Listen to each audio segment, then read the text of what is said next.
Yeah, sometimes there's always also that meme out there where girls be packing for festivals only wear to like a string or something like that. Like they pack an entire suitcase, yet they we do. I'm an overpacker for sure. We all have Okay, guys, the number one thing any guy needs in their arsenal is a Millennium jersey.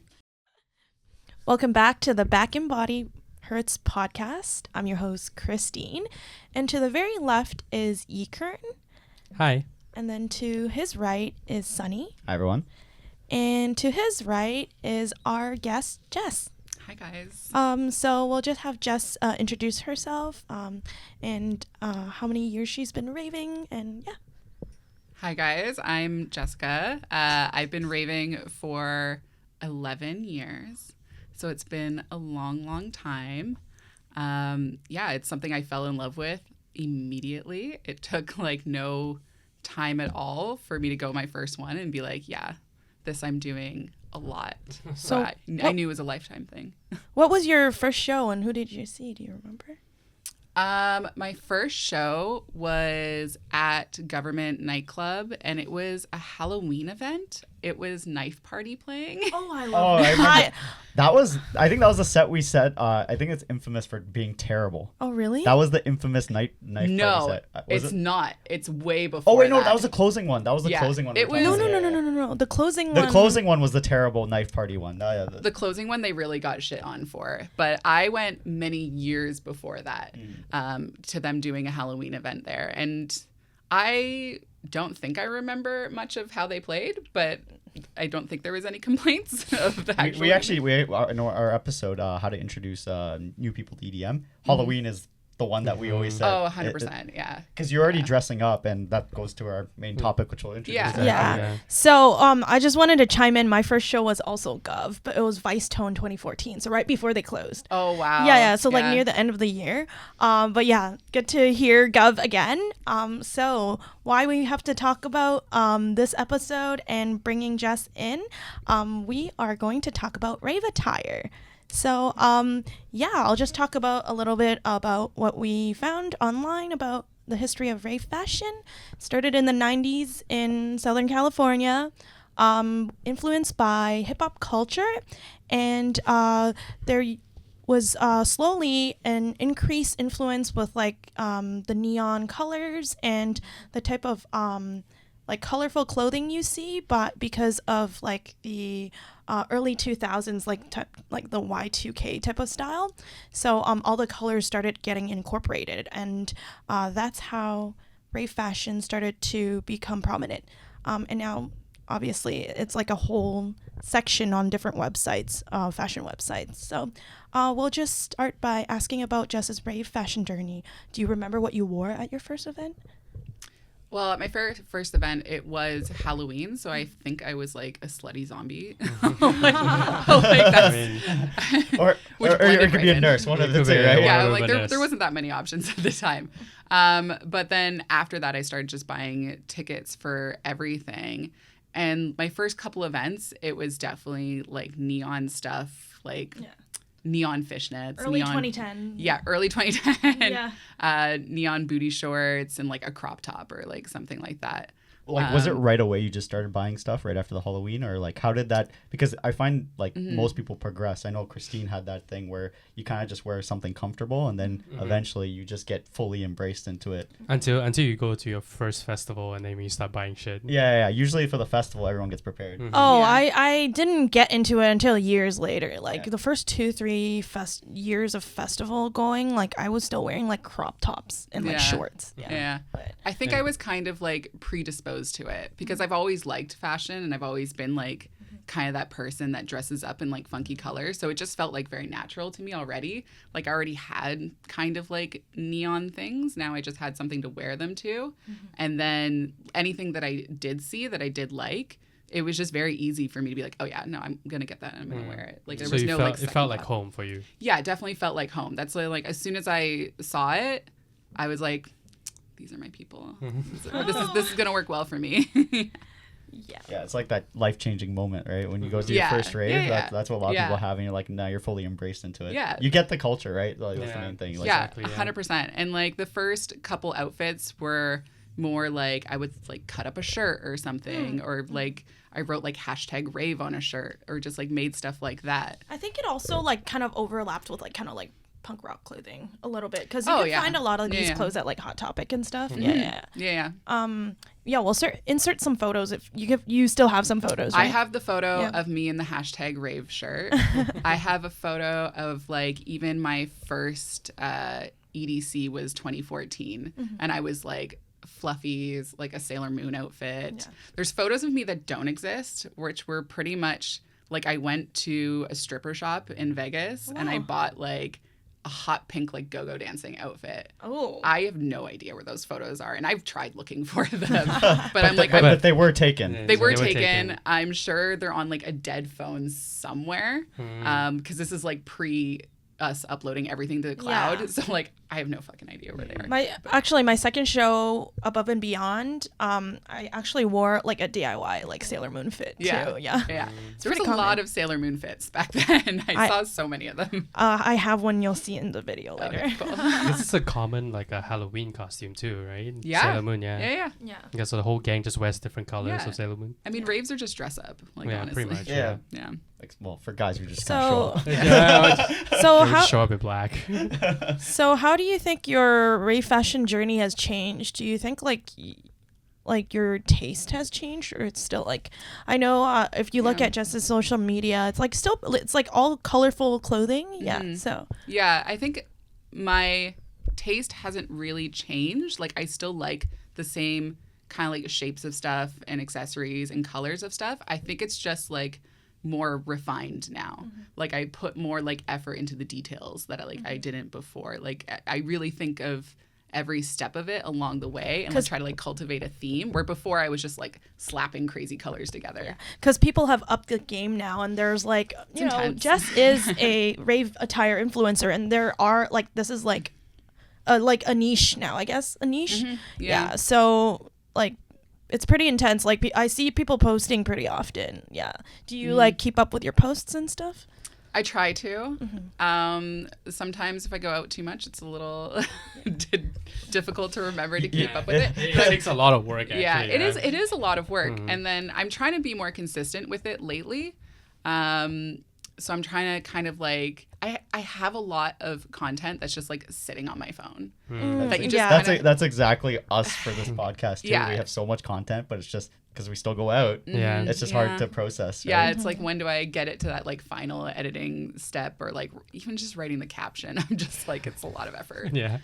But it's there. I just got to get more consistent with it.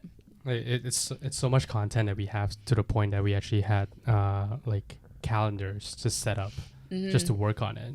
Yeah, calendars are really helpful. Yeah. I tried that for a bit, and Oh, I yeah. was definitely more consistent doing it that way. Yeah, as I have some friends who like do like content creation, and they would just schedule times to post and stuff. Yeah. Yeah. So yeah, in terms of, I guess you embody the rave fashion in your like, I guess, regular life as well. Yeah. Like there's no much difference, right? Do you wear it to work? Yeah, sometimes. Because I definitely have like, I don't know, like a lot of funky pants that are like fun, cool patterns, and like I don't give a crap. Like I'll wear it at work anytime. Yeah. And like all of the people that I work with, they all know that, you know, Jessica's gonna maybe show up in a crazy outfit, and it's just what I'm gonna do. Yeah. Like I showed up to work in like all black one day. And People were shocked. yeah, my like boss's boss came in, and she looked at me and she's like, "Are you sick?" Like, I'm like, okay, like I've started No. something here. If You just think came from a that. techno event. That's Yeah, what happened, I'm right? Oh, was like- it? No, it wasn't. I don't know why I was wearing black. It's not the main part of my closet. It's Yeah. a very tiny part of it. Like a 1%. So Yeah. yeah, like hate to take the spotlight a little away from you a little bit, but just gonna chime in. I'm a little different. So I kind of have this like when I first started like having more like fashion sense, I guess, I was more of a preppy chic type of girl. So then when I got into raving, like I'll post up pictures here, but for the first like 2-3 years I was wearing like crop tops and leggings to events, And I think my regular life was just like a different side of me than my raving life. And it really took me a while to even start wearing clothing with like open chest. And now like I'm one of those Asian girlies you see like looking like a pixie at events. So like lingerie, you go to the lingerie section of like clothing websites, and then you look for clothing and you slap stuff on like glitter and stuff. So yeah, like I guess it's just what you're comfortable with, but yeah, I've come a long way. So if you look at my social media, but we're gonna move forward to iconic elements of rave fashion. What are your like must-haves for? You said accessories. You've been honing in on. Definitely accessories. Like I think you could take like the most plain black bikini, and then like if you throw like earrings, necklace, a belt, like I don't know, like chains, whatever with it, it instantly just makes it look like you put a lot more effort in than you actually did. So I think accessories are definitely like the most important part, and that's probably what's evolved the most for me is just my accessories collection is ginormous at this point. What's your go-to? Because like people wear like face gems, masks, glasses, bandana. I think if I don't leave the house without earrings, I think something's missing. Oh, okay. Like I really feel like that sets off anything, and I probably have like close to like 300 pairs of earrings, like total. Like I have an excessive amount of earrings. So how do you pack for like, because you mentioned before the pod that you're going to like Forest and Bonnaroo. How do you pack for like especially camping fests? Yeah, so I try to really simplify it for myself. I get like a Ziploc bag, and then whatever I need for that outfit, that goes in the bag. So like the outfit, the accessories, if I have any like hair pieces that have to go with it, even down to like the glitter that I would use, I'll put in that bag. I actually one-upped myself, and recently when I went to EDC Orlando, I also put a liquid IV in each bag. So when I would dump out my outfit, I would remember to like, because I'm like, otherwise I always put it like somewhere else and I never remember to take it out. So yeah, so I know the system. Sorry. So I know a lot of people, they just pack each day into one Ziploc bag. Like, do you kind of do that? So that's pretty much what I'm doing for it. So that's a good way to do it. Even the jewelry. I know one friend who posts. She does that all the time. Like, and then she has the post where she just empties it, and it's like that's her outfit for the day. Yeah. It's kind of cool. Yeah, and it's easy to pack too, because then you just like throw all those little bags in your suitcase, and you're like, and then you know that everything's and then I know, set. at least I have like one outfit a day. Like I'm good. Yeah, you've already pre-planned it too, which is good. My brain doesn't have to turn on. Yeah, sometimes there's always also that meme out there where girls be packing for festivals only wear to like a string or something like that. Like they pack an entire suitcase, yet they I'm an overpacker. Yeah, we all have like the full size suitcases for festivals when it's like probably like a 2-3 day event. Yeah. So we're gonna talk about tops, bottoms, and shoes. Do you prefer like one pieces or two pieces or whatever looks pretty for you? It's definitely whatever looks pretty. But I think bodysuits are probably the easiest because they require like the least amount of effort. It's one outfit. So basically you just have to add the accessories on top of that. I just think about going to the porta potty and like having like, because some of those don't rip off in the bottom. I have some examples for that because I actually one of my friends' companies, she does bodysuits that have like clips like in the middle, so you can just unclip and go to the bathroom. And please link me. And just put it back on. So that's super helpful. Okay, yeah. Actually, that's like a like one of those those thoughts the guys have. It's like, how the hell are you gonna go bathroom in that? We find a way. We just don't think about it. Yeah, we don't think about it. But sometimes you just look at some of these outfits and you're just like, that's like, as a guy, I know this is more about the female rave fashion. I know guys. We'll talk about guys. Don't worry. It's probably like 2 minutes, 3 minutes max. I've had some pretty awkward bathroom situations. Like you just yank it to the right or the left. Well, I did one outfit for Electric Forest where I had a tutu that was so long it was basically a train. So I had to like wrap it around, hoink it up. Yeah. It felt like I was wearing like a wedding dress or something. It was crazy. God. Yeah. So next thing we'll talk about, I want to mention is shoes, platform boots. I know some people don't prefer wearing those. Yeah. It's a total preference. I mean, some people will tell you that you can wear platform shoes all night and you'll be comfortable. That's a lie. There's no really platform shoes. They're going to be more comfortable than like actually comfortable shoes. But you kind of just train yourself to get over it. And I do think there's certain types of platforms that are more comfortable than other types. But at the end of the day, you're wearing like a heavy boot. Like it's not going to be comfortable. So what do you wear? I do wear platforms. Yeah, For festivals too, like a festival like EDC or something. Yeah, you wear platforms. 100%. It looks yeah. cute. Yeah. I know, but that's it like looks cute. 12 hours of raving in platforms. Yeah.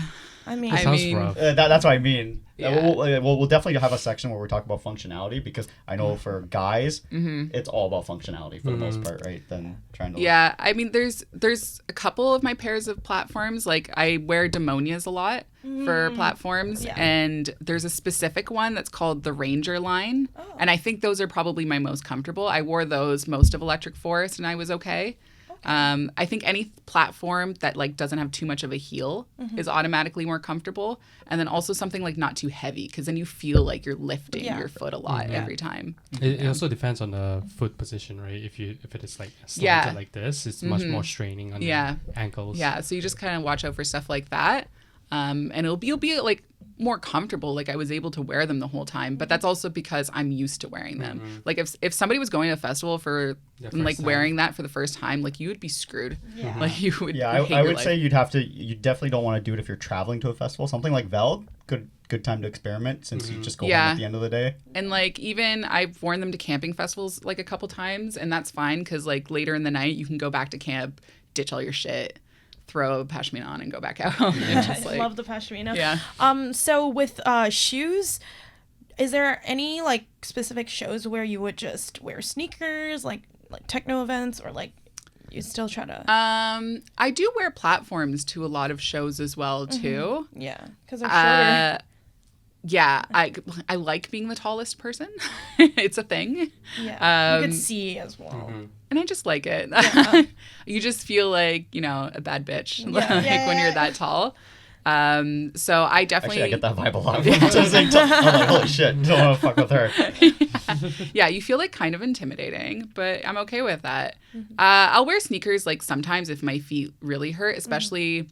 Like I've gone to some like 4, almost 5-day festivals, and like by the 4th day you're dead.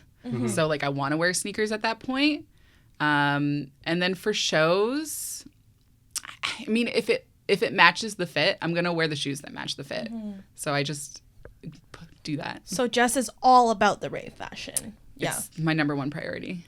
We have the perfect guest this episode. Yeah. So even down to the socks, right? You have colorful socks. Oh yeah. No, of course I have colorful. Do you have those ones that have been popular lately, where there's like hands and they're like magnetic?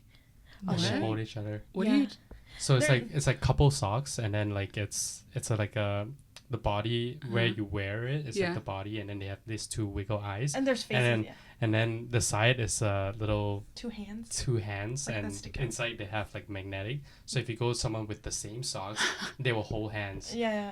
It's actually kind of cute. Okay, well I think I need this now. It's been quite popular actually. Yeah. Yeah. How did I miss this? Yeah. So yeah, we'll link you later. Do you one question I have? Do you how far in advance do you plan your fits for like a weekend show? I know for festival it's like way different. For a weekend show, so I keep a notes app of everything that I'm doing. So as soon as I know that I'm doing something, I'll like pop the festival or a show in there.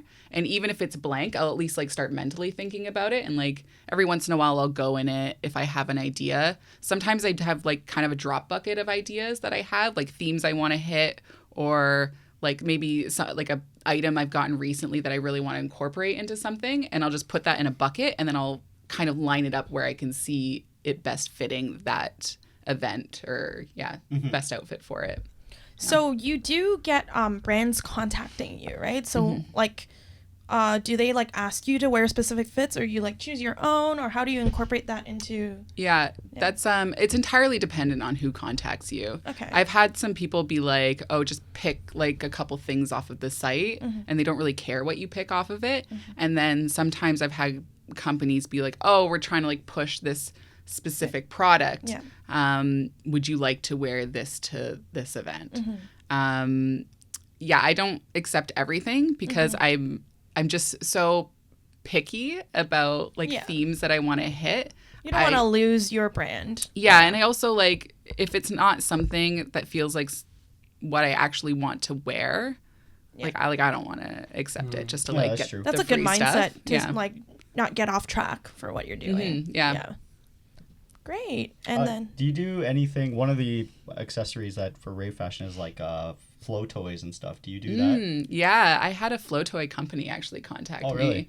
And they gave me like this neon like string toy that you could use. Is it the ones with like multiple?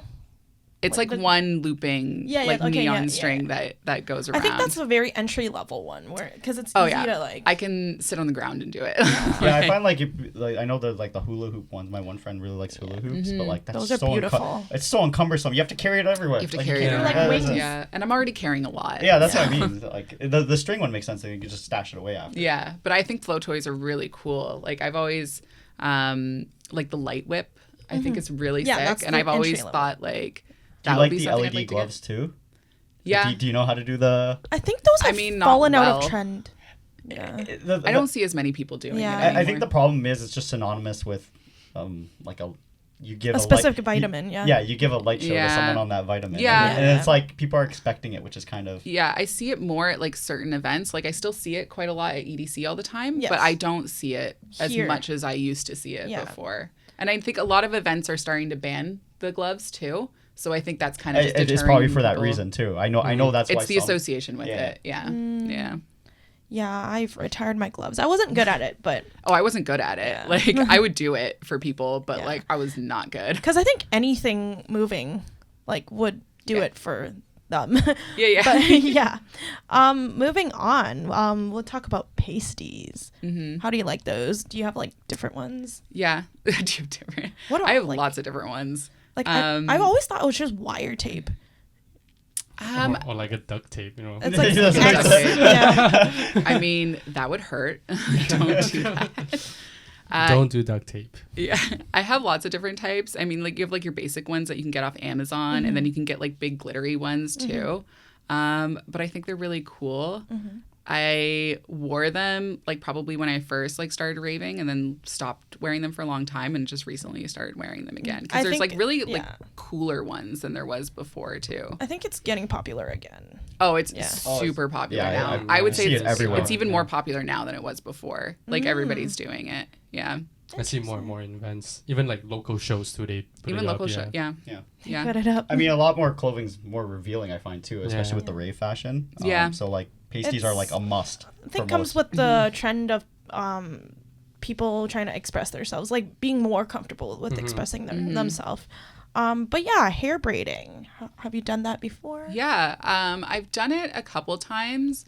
I think like twice I got it professionally done, and then a couple times I just kind of like learned how to do it myself and did it on my own hair. What types of braidings like? So like the colored hair, so you do like feed-in braids. The really long, like with the extensions. Yeah, or even a lot of the times I'll just like stick it in like high pigtails and like braid it down because I find that one's really easy if I'm like really hungover. Like that one I can achieve with like minimal effort, and that's I'm going for like a maximum impact with minimal effort. So that's a good hairstyle to do for it. High value, low effort. Yeah. But moving forward, there used to be a lot more types of LED lights. I have this like Hello Kitty one I bought at EDC one year, and it's like for you to like stick on your water pack, and it will like flash. But nowadays, like people are sticking different things on their clothing too. Like, what's your insight on LED lights? Like, I remember that a lot too. I remember people used to have like the black T-shirts with like the Velcroed LED panels on it. Yeah. I don't see that as much anymore. I see more people doing it with like their backpacks and stuff. And like making custom outfits with like EL wire. I just think a lot, unless it's like a jacket, it's super uncomfortable for the most part. It's hot. And that too, right? Yeah. It's electrical wire. Yeah, because you could feel it like, my boyfriend used to wear them a lot, and his chest would feel like gross. Like, because I'm like, it's so warm. Yeah, and you're sweating. And you're already sweating. Yeah. So it's just like an added thing onto it. There's like a lot of people with like the neon masks on nowadays. Even that I find has phased out quite a bit. It used to be Yeah. like a lot of people used to. I used to have one. Just Yeah, I don't see that as much anymore. It just encumbers. Once again, it's encumbersome. It's Yeah. annoying to put on. I think annoying, there's cool. yeah. I think there's something about masks now where we're just kind of rejecting them for a while. There's all the- I found like people used to wear like masks all the time before, and it was kind of like a thing you incorporated with your outfit. Yeah. And like now that everything's open again, suddenly we just stopped doing that. Mm-hmm. And even they were super helpful. They keep like dust and stuff out, but now we're just kind of like no masks for anything anymore. I used to make beaded masks, and then my friends would now like make fun of me. They don't understand what it is, and I'm like, you haven't been in the scene long enough. Those masks were like so popular back in like 2015, 2016, and I made like 3, 4, or 5, and then I just stopped making them because they take like 5 hours to make. Yeah. But we will move on to makeup. What do you do? Like color themed, whatever. Yeah, I'll plan the outfit first, and then I'll try to pick out colors in the outfit to figure out like what my makeup's gonna be. I usually do like a lot of liner work, so I'll use like gel liners, like paint pot liners to basically draw on my face. It kind of feels like you're coloring your own face because you just do your makeup as normal, and then I'll add the glitter and stuff to kind of like create a pattern or something. And that also, again, is like a low effort hungover thing that I can do, like, and just be able to, especially on the second or third day, I'm like polka dots, like figure it out. And you did mention that your lash tech sometimes puts in colored lashes. Yeah. For your extensions. Yeah. Yeah, I guess so. I get eyelash extensions, and my lash tech has like colored ones. So sometimes I'll try to pick a color that's gonna like match most of my outfits. Just do something colorful. Does she charge you more for that? Yeah, it's like it's usually like a $10 extra charge for it. Wow. But The markup. when you're getting ready for going to a festival, you just kind of ignore whatever you're spending on it. Yeah, it's true. Do you like face gems? Because personally, like the pearl ones have been getting really popular lately, and I find like they just remind me of skin tags. So yeah, like so I still prefer like the old type of face gems, which is like just the sparkly silver one. But I also remember like the full on ones people don't wear as much anymore. So do you still wear those? Yeah. So I find, yeah, you're right. Like people don't wear the full on ones as much anymore. I think it's more like smaller, intricate patterns as well. I sometimes take, like, because I have a lot of the ones that are the full on ones, and I'll just put it somewhere else. Like I went on Groove Cruise and I took one of the forehead ones and I used it like on my chest instead. And I'll just put it in like different places.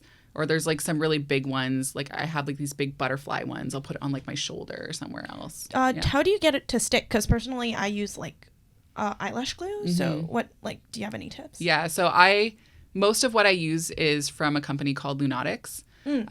So I actually do work with them. Oh, okay. And I get pretty much primarily all of my colorful makeup, glitter, face gems, and they have a specific glue that you use for face gems. Oh, okay. I have fully Swore by it? like passed out in camp and slept a whole night in them, and they did not come off. Okay. So I think that's probably the best marketing I can give it is that it survived until It's the a genuine morning. review. We're not It happened. purposely promoting. It was real life. Yep, she's not lying. But yeah, we. I actually like people who put face gems on me. Oh, rather yeah? than wearing Which it. one do you like? I don't know. Like Like I just stickers? take it. Yeah, stickers. Like I just take it. Whatever. It's like, oh, do you want face gems? Yes. Yes. I don't No one's ask ever them to asked say me that before. Yeah. That's awesome. Yeah, even like glitters and everything, you just put them on. Like it's fine. But like me personally, I wouldn't put them on before going. But if let's say I'm going there, and then people ask me, "Do you want them?" Then yeah. I'll take it. Your attitude changes like once you get Yeah, there. yeah. Yeah. I feel like an added type of quote unquote fashion nowadays for like rave clothing, like during the event, is people giving you stickers. Yeah. Like the hot one is really I love the popular hot one. lately. I love that one. The spicy one. Yeah. Yeah. Anytime somebody gives me the spicy sticker, I'm like, yes, thank you. So That's much. you. Thank you. I actually hand out like this pink one that says fragile, please handle with care. Oh, that's cute. So I just stick it on everyone while I'm just like super lit. I'm like, hi. But yeah, stickers, something that I just thought about. Glasses. Do you have like just like a, because I have like a bunch. I bring. Yeah, I have a wall of sunglasses like by my front door. Again, I probably own like 50 pairs of sunglasses. Like I have so many. Every shape, every color. I'm also talking about the kaleidoscope ones. Like, do you use I have a those? couple of those too. I find I don't wear them as much anymore because you kind of get over it. I find personally, like you've seen it. It was It's also heavy too. It's Like, Yeah, full. it's just like I don't the really float. want my vision to be impaired all the time. I think I just bring it to give it to people now. Yeah. It's like novelty. It's just like, oh, cool, and then you put Look it at away. this cool thing that I Yeah. have. Yeah. Do you wear bandanas like Sunny? I think this was like people used to shove it in their pockets. I think I used to shove it in my pocket, but and then there was a phase where like the girlies used it as like a top. Yeah. Yeah. I remember But that. do you use bandanas still? Not so much because I feel like I always have a pashmina around my neck or something like that. The pash has taken over. It has Yeah. taken Yeah. over. We, Yeah, ta- it's we, like we, a- we talked about the face coverings, how it's kind of like phased out a little bit, but I still like I use it only for festivals and for the actual purpose it's supposed to be used, for dust. Right? Like Yeah. putting it on at a set, I mean, if you're lit as hell, then maybe you put it on just to like vibe out. But most times it's for dust, like especially like for Lost Lands and Electric Forest. Oh, Yeah. it's like a necessity on every. You have to have one. I That's what I never mean. I never found a pash that I liked, and I'm still looking for it. The closest one was my first one I got actually at Lost Lands because of all the dust, and that's the only one I have, and I've only worn it once. But maybe you could give me some recommendations off the record, but I really need a nice pash. And I didn't bring one to Ultra and it was raining. So then I just ended up using my Ophelia flag and I wrapped it around my head. And people were like, oh, this is cute. And I'm like, it's a flag. It's a flag. Yeah. It still I mean, blocks I out have- dust, yeah. I have one with me too that I really like. Let's see it. Like this is Oh, yeah. This is thick. I like this. This is like definitely a much heavier pash, pretty. and it's got like It's vibrant. this nice. Where'd Yeah. you get it from? Online? Yeah, the designer was called Leah Kitten, so she actually made this graphic, and then she had it printed onto a pashmina. But it's a nice naked little mushroom lady. It looks like you do use it a lot. Oh yeah, Yeah. yeah. Oh, yeah, it's thing unique. This Like- thing goes with me everywhere. Like I could not live without this thing. But I like a lot of artists. They'll do their own designs on pashminas, and I think that's becoming like a really big trend in merch too. It's like a lot of artists are releasing their own pashminas. So I like picking up unique ones like that. And yeah, it's a security Quality's blanket. gone up too for pashminas. We Oh, were talking yeah. about it earlier. I brought the Slander one that's Christine has, but then Yeah. it's like quality. It's so thin. We it- got this one. I got this jersey and this pash for Sunny here, at the Buffalo Slander show in 2022. Yeah, it's so thin. But it's so thin. But then like it's a little we bought the rough, too. blank one, and the blank one was like fantastic, like absolutely like perfect quality. Like the print's nice, the color pattern's really nice. I really like Yikern's Zoo pash. Yeah. That the zoo one's one, really that one's it's like thick smooth. too. Yeah. But yeah, crisscross elastics. I think people still wear it. There are butterflies on it now. I think Crisscross. Oh, leg wraps. yeah, that's what they're called. That's like what, Like, what are you talking? I just remember them as elastics. Crisscross elastic. I mean, that's technically exactly what they're doing, but they are leg wraps. Yeah, And fishnets. that was one of the first like rave accessory things I probably bought, along with my hot pink go-go outfit. It was like pink leg wraps with it. You know what's funny? Like all this rave fashion, like it's like borderline like punk rock Hot Topic, and then borderline like Stag Shop, and then Oh, yeah. and then borderline like just lingerie like for girls or people who Yeah. like the feminine fashion, but yeah. It's I like think gray line. Yeah. Stag Shop definitely has a rave section. Oh really? Like I've gone in a couple stag shops that like specifically have a section that's For 100% festivals. for festivals. Yeah. So I'm like, they're not stupid. Like they know like what people are Smart. doing. That's smart. Time to pay it a visit. Yeah. So we talked about braids. Mm-hmm. How often do you get like hair extensions, or how like, because sometimes they're like semi-permanent, or sometimes they're like you remove them at festivals right after? Yeah. So I typically have been doing my own hair mostly recently, instead of getting the braids done for a couple days, just because I'm, again, like very picky. It has to match the fit. So like changing my hair up every day has been a part of that. I am thinking probably maybe for Bonnaroo though, because I know it's supposed to be super hot. I do just get my hair braided for the whole weekend. And then I'll probably just do rainbow because rainbow matches everything. How much are those? Oh, expensive. Oh, like it's not. It's pricey. Yeah. It's pricey. It is not cheap. Even for like a basic style, you're probably looking at $150, and like some of them go up to like $250 if you want to get like a lot of really tiny braids. That would take a lot of time. If you want to do just like 2 long basic braids, you're probably looking at like $150 for good braids. And like so, you can get it cheaper than that. And festivals like EDC, especially, that's one of the iconic festivals where expression is key for rave fashion. You'll see And a they lot have like set up braid stations too. But like I know some of my female friends have used it, and you have to pre-book it like months in advance. You need like 2 hours to do the braids, and then you can't even like wash your hair. Like you have to remove them after like the entire weekend. It's like crazy. It's very intense. I went VIP for EDC one year. Well, multiple years, but they included free braiding, like hair braiding for VIP. So I'm like, hey, that's my $200 right there that I'm saving already. Do you like wigs? Yeah, I have quite a lot of wigs actually. Curly, bangs, neon color. All shapes and sizes. Actually, when I first met you, I think you were wearing a wig at Igloo Fest. Yeah, It was like purple. Yeah. I think it was purple. Yeah, I had purple hair when I met you. Yeah. And then I had blue hair the next day. Yeah. Maybe I should try that one day. Yeah. Like it's like a lot of these like trends in rave fashion aren't really my thing, but like I would like experiment. I'm down to experiment. So if anybody wants to send me anything, I'm down to try, even though try it out. I won't like it. Yeah. Maybe. But yeah, what do you think about the onesies? Very useful, right? Like, yeah, I usually pack like a onesie for camping festivals because it's like a thing later that's really nice to put on. You mean like the warm ones, right? Yeah, like the full on. Yeah. Because I do have a couple onesies that are more kind of like ski bodysuits that you zip up and they're like tight to your body. Oh. Yeah, but they're like... You have a cool video on that for the Igloo Fest one where how you designed your outfit. Yeah, so like for Igloo Fest, I wore basically like a full...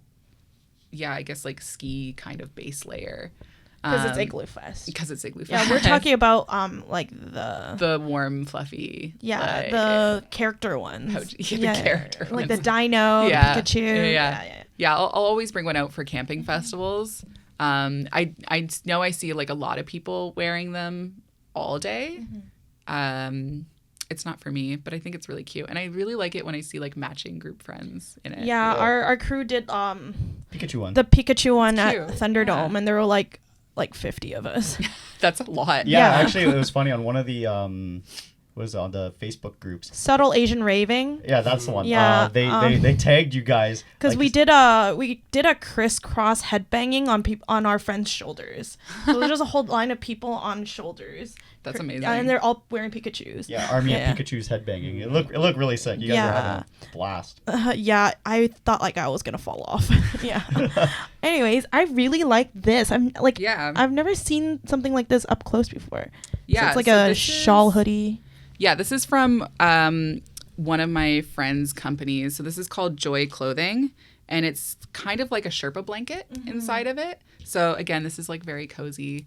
It's something that I'll bring to camping festivals because this is something I can chill out in. It's got like a pretty big... And it's not a onesie, right? It's not a onesie. It's like a cloak, basically. So that's good. Yeah, it's got like a big hood on it. It's got pockets in it. But yeah, it's just something I can throw on when I'm dying.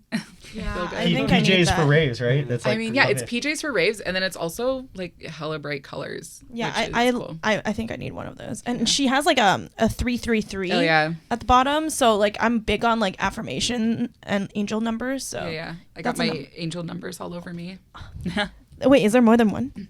Oh, no. I just mean like I'm always gonna have like something with angel Yes. numbers on me. Yeah, Always we protected. talked about onesies in our winter raving. We'll touch upon that in a sec too, but onesies being clutch for winter raving as a simple outfit because it's nice. You can still zip it down too and have a cute top if you're female, or like as a guy just go shirtless. Yeah, pretty much. At that point. Just ventilate. Yeah. It's a good overall that you can just tie around your waist after that too. Yeah. So 3 of us are wearing jerseys by different DJs. This is just a staple for going raving. It's easy to put on and not too much effort, and then you could support whoever you're trying to support. The easiest guy fashion method. As I said, I think now's a good time to talk about a little bit more guy fashion. I mean, it's pretty simple for the most part. You can get elaborate. So for those out there, a lot of these rave clothing websites do have guy fashion, and it's actually getting pretty good too. But I think for most guys, it's pretty simple. Standard shorts. And then Black just put on shirt. I feel like Yeah. the only person is a good example for male fashion is probably Sunny. Really? Because the hat that Ekern's wearing is actually Sunny's, and you see all the pins on his hat, and he has a bunch of like just merchandise from festivals, DJs. I think he's a good example, even though you might not notice it because it's not as outrageous, quote unquote, as us like people who wear more like feminine clothing. Yeah, I think for guys, it's mostly most guys will opt for functionality more. And if I've been in the scene long enough where I just like artist merch, and I think that's an easy way to say you're in the scene. Yeah. And that's how I met Nice. Sunny. So Yeah, actually, Yeah. Christine met me when she was working at Rogers, and I was wearing my Ultra hat. yeah, so it's like a telephone store. Yeah. So, and she noticed the hat, and it's like, and then it's like, are you going to this event? Yeah. Are you going to this event? Okay, I'll see you there. Yeah, And that's then- every time it's like, how did you meet Sunny? He was my customer. Yeah. So, moving on, we're going to talk about trends. So, where do you find inspiration, and like, what are some trends that you're seeing in the rave scene for clothing and fashion? I mean, I mostly see inspiration, I guess, through Instagram. Your Explore and then feed? my Explore feed, yeah. But then also, even just like going to events, I'll get like a lot of inspiration from seeing people in real life and what they're wearing. Like, I can remember probably one of my first or maybe second EDCs, I saw like a bunch of these guys walking past in like incredibly tall platforms, and they all had like parasols. And I was just like, that's so cool. I want to do that. So I just like instantly grabbed inspiration from that, from seeing it in person. And then, I mean, I have a lot of friends in the scene now. So we are constantly like throwing inspiration back and forth too. If I see something that's cool, I'll send it to them. Even like today, my friend sent me like 30 AI photos of like... AI photos. Yeah, of like, she just was like, pop space punk princess something, like she just like typed in like random things, and it gave her back like all these images, and she's like, we're gonna do this. This is like, we're very gonna make interesting. this real. Yeah, Wait, Yeah. so she typed it in and then it gave her like clothing options for that? No, Or no, it was like the a- pictures. Oh, the It generated. it was like an pictures, image yeah. generator. Oh, Yeah. I've seen that. Okay. So Yeah. then you just copy down then, yeah. and try to Yeah. find You things. Yeah. take inspiration from it. Yeah, AI is a pretty sick. great stylist. Yeah. I mean, that's like a recent thing. Yes, That's not like yes. No, something and- I've always done. I just No, didn't know no. about styling. That's kind of cool. yeah, It yeah. actually- That's a recent thing I've picked up that people are. well, it's starting probably to one of the do. trends. She did right? not gatekeep, guys. I'm not gatekeeping. This We is love that. Use technology to improve. Like, yeah, it's a why new not? trend, right? Yeah, and then I'm just like, I would use Pinterest. I have like tons of saved boards of stuff. So even on Instagram, I have like a lot of very specific folders. So I'll do like hair, makeup, outfits, accessories, and then I'll just like save things into there. So even if I'm like doing my makeup, I can just open it and I have like 100 photos of stuff that I want to do. Yeah. Possibilities are endless. She's gonna be raving for a long time for fashion. Yeah, I have a lot of planning in my future. So that's how you decide to build an outfit, right? You just mash different things together. Yeah, it usually starts with maybe one specific thing that I want to wear, and then I'll build it off from there. So I, like, for example, for Electric Forest, I have like this very specific bodysuit that I bought. So now I'm kind of just like figuring out all the details around that bodysuit. Yeah, I think we talked about it earlier. So how far in advance do you plan for something like that? Yeah. So if it's something I know I'm going to, so for example, Electric Forest, like I leave and I know I'm coming back next year, I'll start immediately. Yeah. Sometimes this past year I started while I was at the festival. Wow. So I went to the merch tent and I bought multiples of the Electric Forest bandana, knowing that I was going to sew it into something. Oh, wow. And that's one of this year's things. Yeah. I So can't wait to see it. Really pre-planned that one. Can't wait to see it. Well, we're probably going to be in the same camp, so I'm going to go find you. We're gonna be neighbors. Yes. Yeah. It's like I'm going to EC in 2 weeks and I don't even know. It's like, whatever. I'll just throw stuff in a suitcase. Don't worry. I've been raving since 2014. I'm totally opposite from Jess. For festivals that I need a pack for, if I need to order, then I'll think about ordering it on time so it goes into my suitcase. I actually just I have a like you probably have like 2 closets or something of clothing.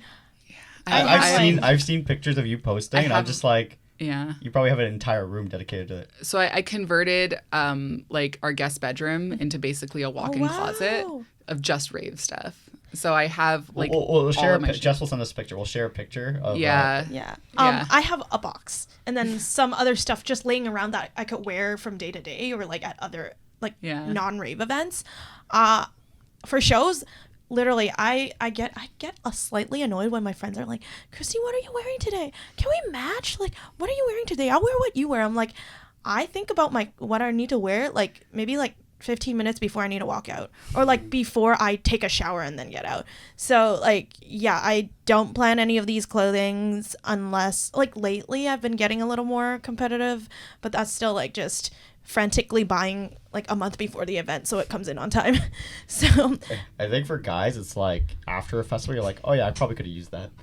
You just go with whatever, and then you realize, yeah, I probably should have bought that jacket or brought this. But then I think also over time, as you guys mentioned, like a lot of my clothing I can just wear daily too. Yeah, right. pretty much. Like wearing Brendan's Dream Driver merch, I can literally walk outside like on a regular day and just. It's a nice pattern. So, do you always feel like you need to be like new and current and updated? Because like these I find that a lot of content creators and influencers in the rave fashion scene, they're constantly trying to get the pieces from the Instagram like websites. What do you call those? Instagram rave fashion pages, like the newest pieces. So yeah, you constantly you do. Yeah, you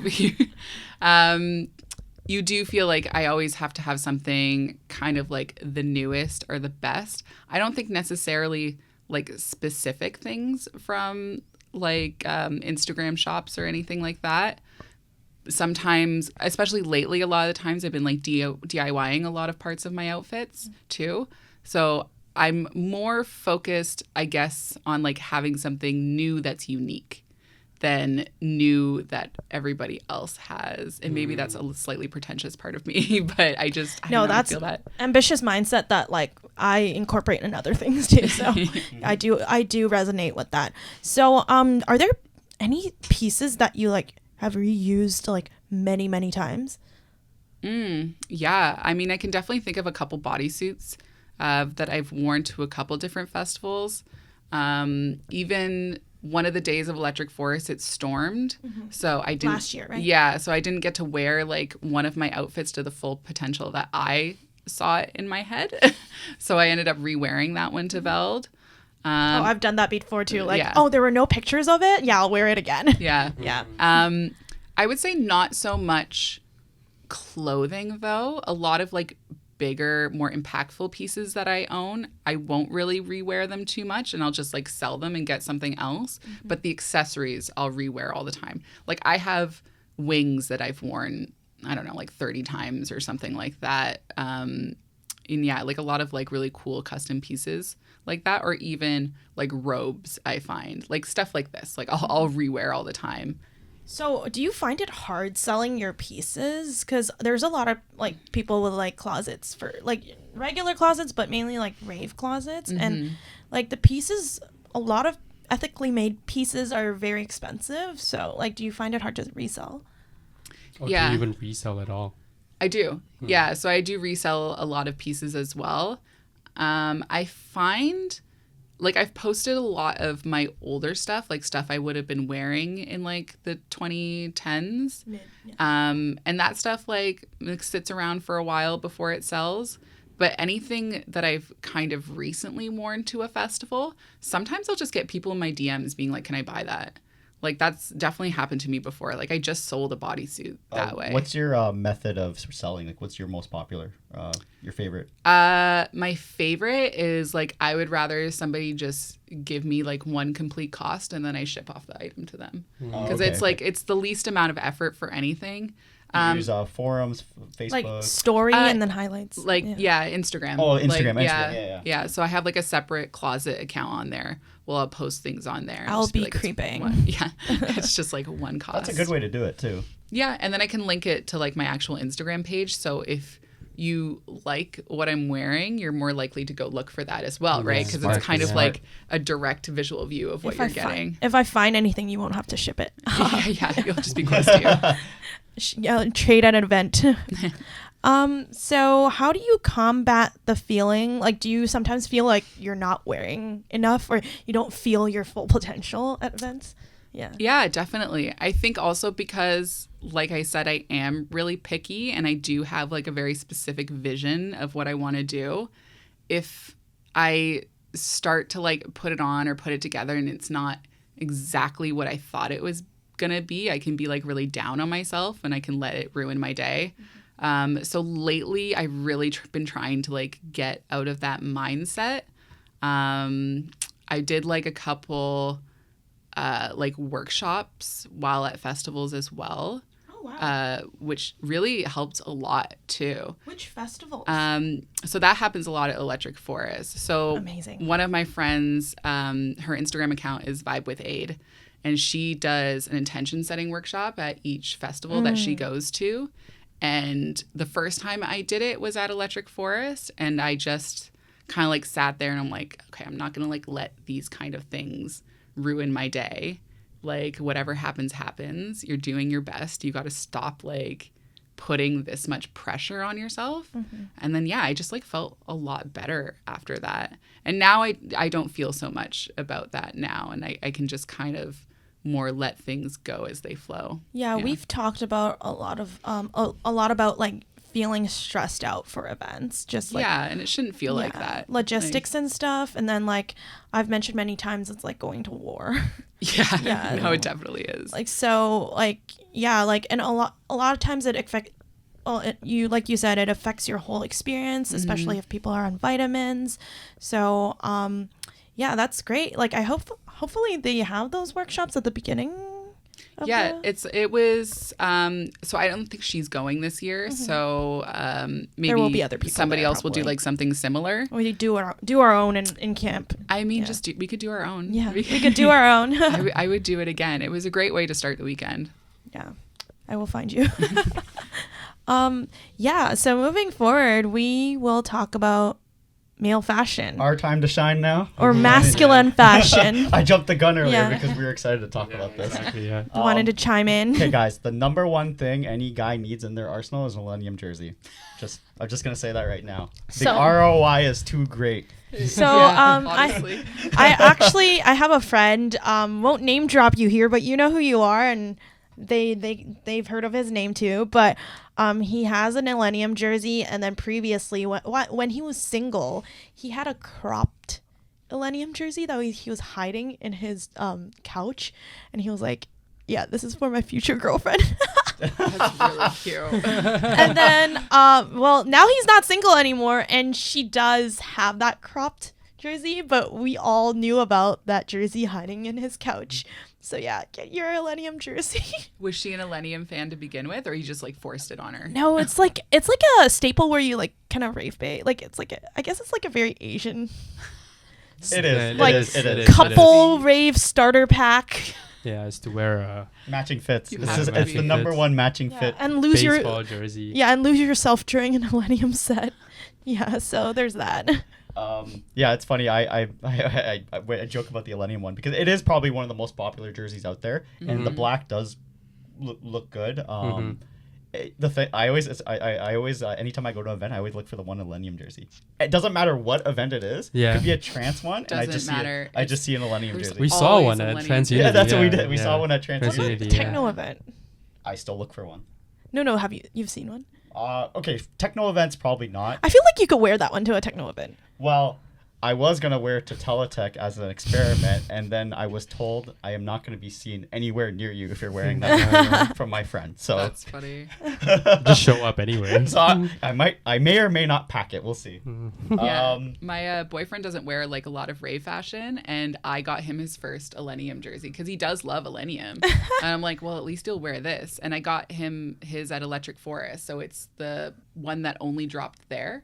So it's like a green and white one for that dropped just for Forest. And whenever he wears it, people are like, "Where did you get that?" Yeah, it's unique. My friend did that with the 2019 EDC one. Those are really hard to find. That one's But extremely hard. I'm actually surprised because, like, you know, you're Jess, and then your boyfriend likes Millennium.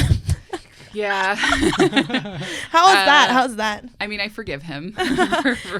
You've been to sets with him, right? Yeah, I've been to sets with him. It's not like an artist I would have gotten into to begin with, but I've definitely like enjoyed myself Of a course, lot yeah, at yeah. Millennium sets with him. Yeah. It's just if there's something else I want to see, there's something else I want to see. Yeah, you wouldn't have guessed. Yeah. See Jess at a Millennium event. We talked about jerseys earlier, but for males, I think a jersey's number one go-to. I know you just bought that's your first jersey, Yeah, right? this is my first jersey. Yes, that's. Why do I feel like you have a lot? No, I only have one. Really? Interesting. I'm slowly ramping up the closet with all these things because I used to wear just like a Hawaiian shirt to like raves. So many dudes. Do. Yeah. Like I It's feel like- like that's a thing. I have Yeah. the Excision one. It's so good. What was it? Tommy Bahama? No, it's like a Hawaiian shirt, but it's not really like Sparks Hawaiian. Like you have like fruit patterns or like little cute ones like Pineapple. a bus stop or things French like that. ravers really love that. Yeah. They love their matching fits, especially like Escapade and Il Sonique. They love their Oh yeah, Hawaiian shirts. No. Nowadays, like there's groups that do like ducks and stuff, like the duck. There's a lot of duck ones. Yeah. I think that's kind of the standard that you see all the time is like dudes default to the short sleeve collared shirt in Yeah. a fun pattern. Fun And pattern. they're like, yeah. there, I did it. And then they don't button up. Oh yeah, Yeah. It can't be buttoned Yeah, up. it cannot be That's buttoned too up. professional. Yeah. That's business. Or you have to have the top button Yeah. open, so like you Yeah. got so bit of chest. Or as Benny would just say, just go shirtless. Yeah. Benny's number one. Just go shirtless. That's true. It's because like I try to button up a little bit, but I want to unbutton everything. But when I wear the hydro packs, like I put the chest strap across. So They want to see you shirtless. So if you go shirtless with the chest strap across, it kind of looks like Kinky. I'm crossing a bridge, you know. Wait, what? Or What? like it's so weird. Like it looks weird, right? It's a very specific thought. What do you mean kinky. you're crossing a bridge? It's like this bridge to this bridge, you know. Oh, Wait, what? Okay, never mind. I wouldn't say it. when I see that, I'm gonna walk up to somebody and be like, "Do you know you're crossing a The bridge, right yeah, now?" exactly. It's a Oh my conversation God. starter right now. Yeah. But yeah, going back, shirtless. I know a lot of guys go shirtless. Yeah. I'm personally not a big fan, just because like you're already sweating at a lot of raves. Like I know a lot of people don't want to touch someone who's sweating too. Mhm, yeah, so, exactly. Yeah. But shirtless is an option. I mean, some of these venues are like 1,000,000 degrees, right? Yeah. Oh, yeah. Same friend that has that crop top jersey. He sweats a lot, and this I think I was at Dobbin or something. He went like this to me, and he started singing. Like I think it was First Time, like when First Time was playing, and like I like literally choked because I was like, like, no shirtless men, please. No, it's especially like tough when you see them walking towards you and the body's like glycering. Yeah, like it's- the lights reflecting everything. Yeah. You're just like, stay I've away. definitely gotten some sweaty hugs that were Yeah. definitely gross. Yeah. I'm like, okay, we're gonna hug it out, but I want to burn everything on my body now. Yeah, not a fan, but it is one. But it is one of the rave fashion Tank tops, another one. Universal can wear Basketball basketball jerseys. basketball jerseys. jerseys too. I find it's not like in East Coast. I don't find people do it. West I Coast, see it a all- lot at Veld. Really? Yeah, well, yes. Okay, yeah. Everyone Yeah. wears their Toronto Raptors. Toronto Raptors. Yeah. I see yeah. Lakers a lot too. You don't see that local shows that often, but I guess Yeah. at festivals you do. But I find in West Coast everyone wears it. I think Super I West think, Coast. I think Yeah. when it was like peak festival quote unquote attire when people were having like the floral headbands and stuff. Like that's when guys started wearing like jerseys. Yeah. You just want to look in, like, because like wearing jerseys is also part of like a Halloween costume. I mean, very low effort, but yeah, it is a part of a Halloween costume.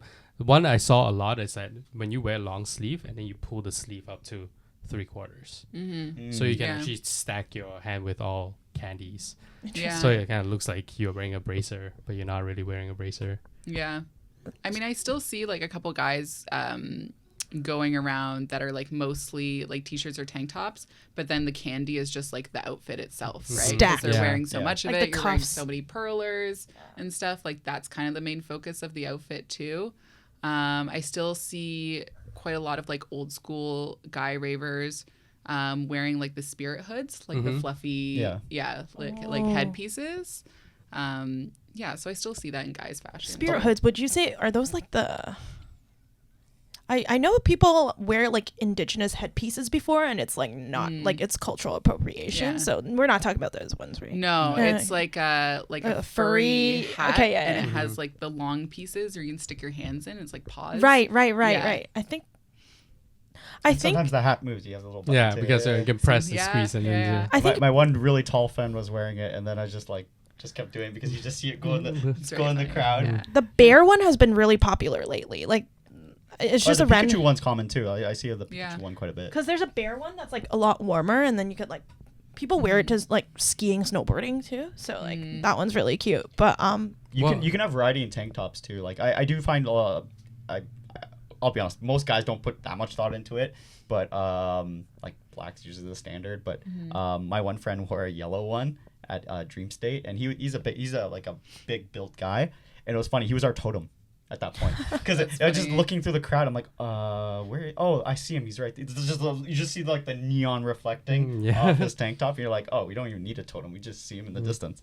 But a lot of times too with tank tops, it's for guys. We've talked about this before. Functionality is key, and we're as the dedicated hydro pack carrier for the group. A lot of times, like having a tank top is pretty good because it's open air, especially when you have the weight of a hydro pack on you too. So we just more breezy. Yeah, breezy is key because like the pack is like so heavy, and then it hugs your body so much that you sweat even more, right? Yeah, that so makes sense. you just want as much and then airflow as possible. if you're wearing a t-shirt too, it's like when you tie the straps on, it'll pull up your sleeve. So like just having it sleeveless is so handy. So tank tops is huge. Like that's something almost every guy wears that belt.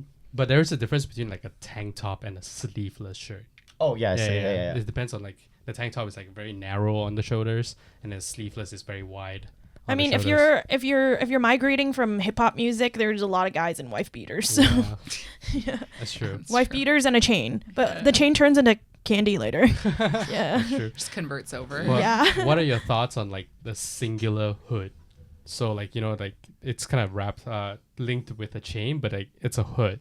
I have some of those. Really? I think Benny has the zoo one, right? The zoo one, the Grace one. But then that's like the way how it's patterned, like you take a hoodie and then you cut off the whole entire top part here. I actually, for rave fashion, I actually love that because I see like there is male fashion out there that's really good, and some of the ones that are like really nice for males, they have that design that like it's like a hooded design. That's like one of the key things you have, and then like it could be like almost crop top also too, right? And it's cut off either here, and then you're shirtless, but you're still wearing like a shirt technically. Yeah. It's really cool. I see that a lot in like guys rave fashion recently. Is like just hooded things in general. And then it's like cut off, right? Yeah, yeah. I think, and even like the ones with the chains, I think just any hood of any kind is just becoming really popular. Yeah, it goes back to the next thing, a hat game. The guys in the hat game. Yeah, just like accessories for your head in general. Yeah. Like Yikern's wearing my hat. I gave it to him, but I started this recently too. I started putting pins on my hat. So this is my pin hat. That's his fashion. Yeah, that's my extent of my fashion on that. And my hat is actually on Sunny's head right now. It's an Elenium cap, and I'm wearing it. I used to. He was like, "Where?" I used to wear that religiously. You could tell it's pretty worn out, but Matched the fit, so I had to wear it. I stopped being an millennial. I gave her we traded. I gave her the slander patch, and she gave me the hat. Yay. I've noticed some of my guy friends have been wearing nail polish lately, more like cisgender guy friends. So would you guys experiment on it? Black looks kind of nice on your nails. All right, send it. Do it. Yeah. Yeah, I'll bring nail polish next time. If one of my female friends like, hey, you want to put nail polish on for this, and it's like it's genuine, like, hey, put it on. Put it on. Why not? Yeah, put it on. Yeah, I always say yes. Before a festival, I actually took one of my friends with me to the nail salon with me. And he got neon green nails for Electric Forest. Yeah, so we'll probably do it again this time. I used to, like, with a traditional mindset, I still used to think it was weird. And then, like, nowadays, it's just like, put it on. Like, it's so cute. Like, another a lot, accessory. like, stuff like that, guys will say yes when asked, but they will never go out of their way to do it themselves. Right? Yeah, exactly, it's a lot of this No, rave fashion sense. stuff. Like, Yeah. it's rare you're going to find a push guy them, who's going to go above and beyond from the standard usual. It's like, I put on these face gems myself. Yeah. Exactly, and I right? put Yeah. nail polish on with a top coat, too. Like, It's Yeah. easier to say that, oh, she did it for me, rather Yeah. than like, oh, I've spent all this time doing it. But I think that's just also societal like, expectations, right? It'll change. We're changing. Yeah. My friend, I've had friends who just got it with, like, they went to a nail salon with their friend and they're like, I'll get it too. So, moving nail polish into LGBT fashion, it's more prominent there. Yes. So. So they are carrying this forward for guys. The fashion, or, right? Yeah. LGBT ravers. A lot of them go harness. Like I go. I've gone to festivals with a lot of my gay friends, and harnesses are huge. Yeah. Huge. I It's have the this biggest one- thing. Yeah. I have this one friend, he's known for his LED harnesses. So, LED harness and, like, a Speedo, like, underwear. Yeah. And then I think the trend is minimalistic clothing. Minimal clothing. Minimal It's clothing. a lot of bondage clothing. Yeah. Do you see makeup? I feel like they just go barefaced. No, they Some put of them makeup. do, They yeah. put makeup. Some of them, Some of them like do, yeah. neon colors and stuff. So my friend had his birthday yesterday, and At Glow. at Glow too. Perfect event. And I went to the pre-party, and he is gay, so like a lot of his gay friends were there, and they were dressed beautifully. A lot of them. Some of them have face gems. Do some they have of them like had fur makeup. jacket?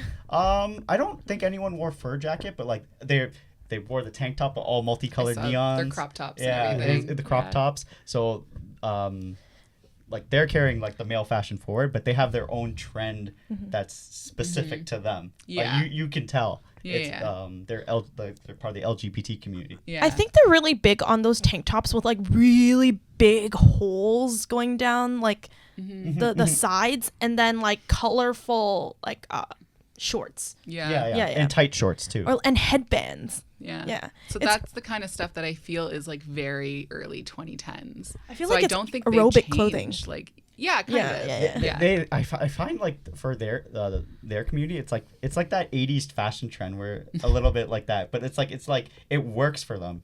Yeah. It does It work. it makes them unique. It makes I them find. unique. Yeah. So yeah, I don't find Speedos that much. They wear. When I was at EDC, I saw a lot Yeah. of speedos. I Really? think it's A lot. definitely regional. Like West Coast, you go to any of those festivals, you go to EDC, like that's primarily what it is there. I think it's also because we deal with more cold here, so Yeah. it's not as Yeah. not as We're not out naked Yeah, most of the good time. point. Yeah, cannot flaunt the assets when you're like shrinking. Yeah. Yeah. Regional trends. North America, we have our own regional trends. There's like West Coast, so is predominantly like SoCal, California. And then we have like the East Coast. Yeah, East Coast, I guess, is like more conservative because of the cold. And then Europe. Have you been to any I European? haven't been to anything in Europe. Mm-hmm. I've seen like a lot of stuff, so I know that it's generally typically more casual, Mm-hmm. where like definitely West Coast US and even West Coast Canada Mm-hmm. is very like candy, plur, rainbow raver. Yeah, Have you it's been a to big- Shambhala? I haven't been to Shambhala. No, I want to go so bad. That's like Canadian, right? I And then that's know. like the type of festival you would go to. I Oh, would yeah. it's think, the Electric Forest of Canada is what I Yeah. always tell It's the people. Electric Forest of Canada, Yeah. for sure. And it's a beautiful festival, like in how they run.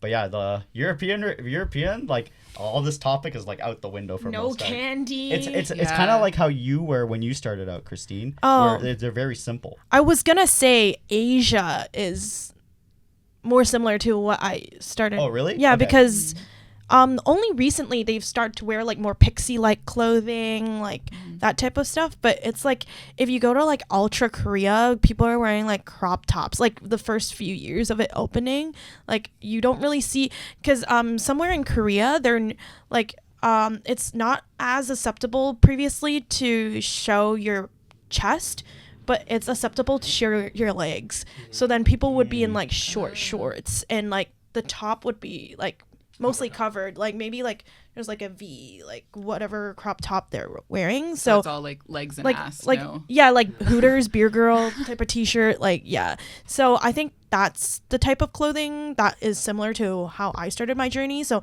I think from like 2014 to like even like 2018, so good 4 years, I was wearing like crop tops to events, and like max like a bralette, but then I would feel so uncomfortable with a bralette because I felt like I used to wear bras under my bralette because I was so Really? uncomfortable. Yeah.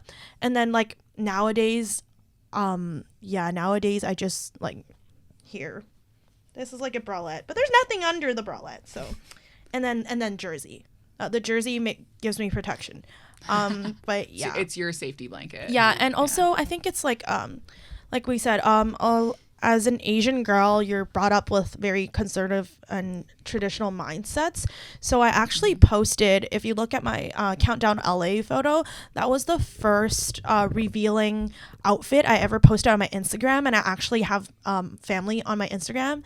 So my dad actually FaceTimed me while I was in California, and he was like, your uncle's not going to like this. And I'm like, did he say something already? And he was like, no, he's going to say something. And I'm just like, if he says something, he's going to get blocked because he has the privilege of seeing like this other lifestyle that I have, right?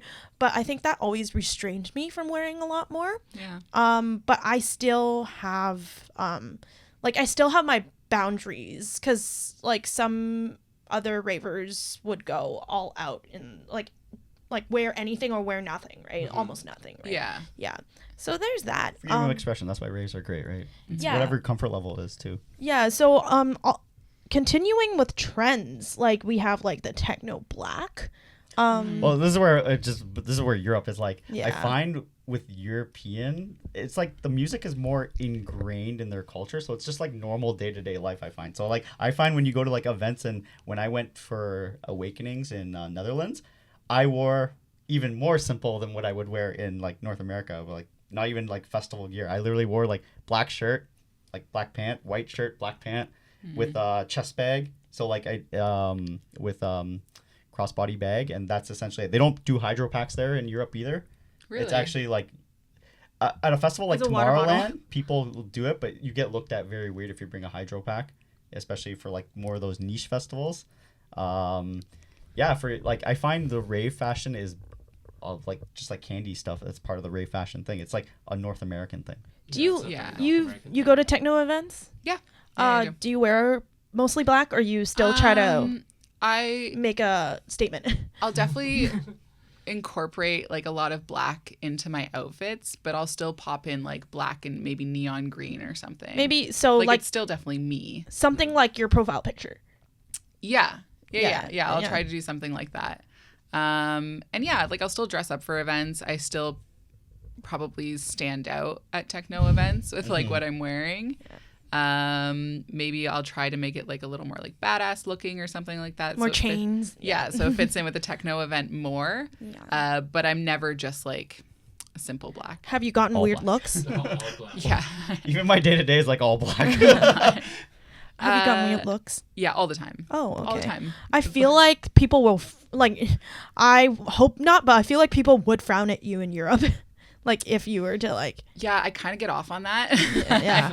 I think it's kind Yeah. of funny. Yeah. Like even speaking of like European festivals, and like you were saying, like you were trying to dress down to kind of like match that vibe. I feel like I would do the complete opposite. Like dress I would up. just be like obnoxiously raver. I wonder if she'll get in.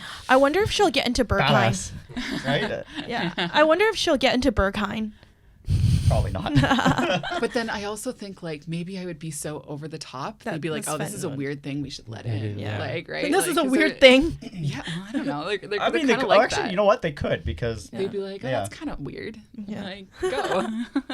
Yeah, maybe you should try it. Or Yeah. go 2 days in a row. Like, be 2 different people. yeah, Tomorrowland's the one that's funny. You always see TikToks pop up as how you can tell a European raver from a North American raver at Tomorrowland. Yeah. and that's just you just see like because They the do a North backpacks American and- because Tomorrowland is like the one I think most North Americans will travel to from Yeah. Europe.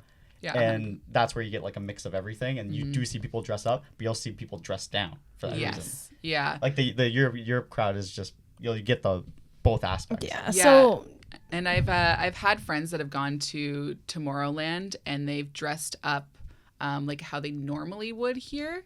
And they said they did get like a lot of stares, and they mostly found like a lot of guys were really rude. Where I think like here in North America, like guys kind of expect to they'll see hype you girls up, like too. out in like Yeah. thongs, pasties, whatever.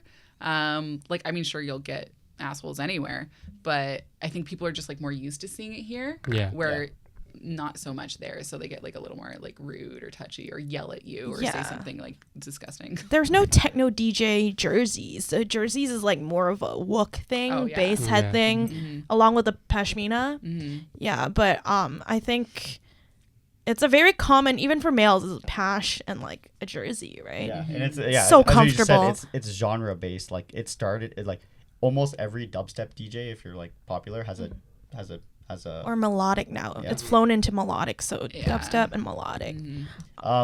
there's some trance jerseys out there too. Really? But it's like it's I'm gonna shout out Somna. He has one too, but it's like it's like he's like the only one who does it because most trance DJs are from Europe. So Yeah. like you're not if trance is popular in Europe, which it is, you're not gonna market a jersey if they're not gonna wear it, right? That's true. It's a North American Yeah. thing.